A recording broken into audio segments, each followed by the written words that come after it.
Hello friends, परत एकदा स्वागत आहे तुमचं आपल्या शिव लर्निंग क्लासेस या यूट्यूब चॅनलमध्ये.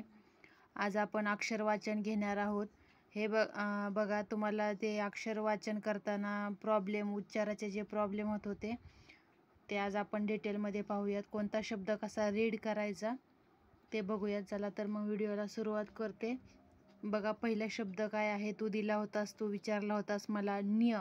न ला य जोडलेला आहे म्हणून त्याचा दोन शब्द आहेत, न प्लस य. मग त्याचा उच्चार करताना तो करणार न्य आणि ज्ञ. हा आहे ज्ञ. ज्ञ मध्ये अ येतो, ज्ञ अचा असा उच्चार होतो. हे फक्त न्य, आपण असं म्हणतो न्य, ह्याच्यामध्ये यचा उच्चार होतो आणि ज्ञ मध्ये अ येतो. बघ, ज्ञ असा उच्चार त्याचा करायचा. इथं काय आहे, न्या म्हणजेच न्य, न ला य जोडलेला आहे आणि त्याचा उच्चार न्या म्हणजेच अ असा होतो, आ. बरोबर, न्या आ म्हणजेच न्या. बरोबर, आचा उच्चार होतो त्याचा, म्हणून न्य प्लस आ. कारण आपण बोलताना काय म्हणतो, न्या. आ येतो का नाही बरोबर बोलताना, त्यामुळे न्य प्लस आ म्हणजेच न्या. हे काय आहे, ज्ञ. बरोबर, अचा उच्चार होतो का, ज्ञ मध्ये अचा उच्चार होतो, त्यामुळे ज्ञ प्लस आ म्हणजे ज्ञा. आ तिथं आलेला आहे ज्ञामध्ये. हे काय आहे, ज्ञू म्हणजेच ज्ञू. ऊ म्हणजेच ऊचा उच्चार होतो, ज्ञू. बरोबर, ज्ञ प्लस ऊ, राईट. हा काय आहे, न्यू. न ला य जोडलेला आहे, न्य प्लस ऊ म्हणजेच न्यू. बरोबर, ऊचा उच्चार होतो न्यू मध्ये, राईट. मग त्याला बोलताना कसं बोलणार आहेस तू, न्यू. बरोबर, ज्ञ. इथं पण मगाच्या सारखं ज्ञ दोन वेळा तू विचारला होता. मी जेवढे शब्द तू विचारले होते, सांगितले लिस्ट, त्यामध्ये लिस्टमध्ये ज्ञ डबल झालंय, कारण मी पण पाहिला नाही. ज्ञ हा ज्ञ प्लस अ येतो. बरोबर, कारण ज्ञ मध्ये आणि न्य मध्ये, न ला ज्यावेळेस तू हा जोड शब्द न्य वापरते त्यात य येतो आणि नुसता ज्ञ वापरते त्यामुळे ज्ञ अ. बरोबर, ज्ञा.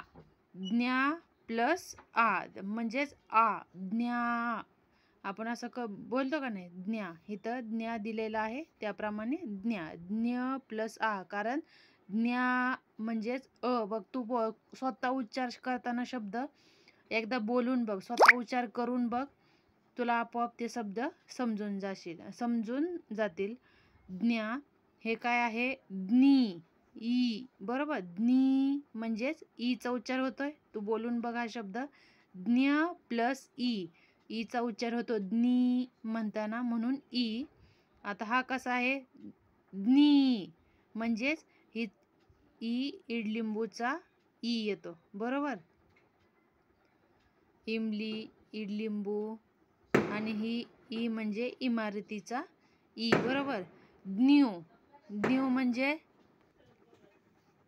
ज्ञू म्हणजे तिथं ऊचा उच्चार होतो. ज्ञू म्हणजे ही दुसरा उकार आहे, म्हणून ज तोडलेला आहे, ज्ञू म्हणतो आपण. ज तोडलेला ब्रेकडाऊन केला, मग तिथं ऊसाचा ऊचा उच्चार होतो, ज्ञू. उच्चार करताना ज्ञू. हे काय आहे, ज्ञे म्हणजेच ज्ञे म्हणजे ए येतोय. उच्चार बघा करताना, ज्ञे ए येतोय. बरोबर, त्याच्यामध्ये एडक्यातला ए. नंतर ज्ञै म्हणजेच तिथं ए मात्राचा ए येतो. ज्ञो उच्चार करताना ज्ञो करायचा. ज्ञो म्हणजेच ओ, ज तोडल्या ब्रेक आणि ओ येतो, ज्ञो. बरोबर, ज्ञौ. औरतचा औ येतोय ह्याच्यामध्ये, ज्ञौ. बरोबर, ज ब्रेक आणि प्लस औ म्हणजेच ज्ञौ. बरोबर, अशा पद्धतीने तू या शब्दांचे उच्चार करशील. आय होप तुला समजले असतील. नाही समजलं तरी परत एकदा कमेंट कर. मी नक्कीच तुझ्या प्रश्नाला उत्तर नक्कीच देण्याचा प्रयत्न करेल. आणखी खूप मोठी लिस्ट आहे, मे बी 2 किंवा 3 व्हिडिओ होतील याचे. मी तुझ्या प्रत्येक प्रश्नाचं, प्रत्येक शब्दाचा उच्चार देण्याचा प्रयत्न करते आहे. पण व्हिडिओ खूप लेंदी होत असेल तर मी ते व्हिडिओ फर्स्ट, सेकंड, थर्ड असे घेईल किंवा नेक्स्ट व्हिडिओमध्ये पण ते संपवण्याचा प्रयत्न करेन. बाकीचे खूप शब्द आहेत ते मी तुला नेक्स्ट व्हिडिओमध्ये डिटेलमध्ये समजावून सांगते. तर आजच्या व्हिडिओमध्ये हे शब्द जे सांगितले आहे तिथेच आपण एंड करूयात. छोटे शब्द आहेत, जे लेंदी शब्द होते जे आपण नेक्स्ट व्हिडिओमध्ये घेऊयात. मी नेक्स्ट व्हिडिओ लगेच लवकरच पोस्ट करण्याचा प्रयत्न करेल. So thank you. कसा व्हिडिओ वाटला कमेंटद्वारे नक्की कळवा आणि लाईक, शेअर, सबस्क्राईब करायला विसरू नका. So thank you.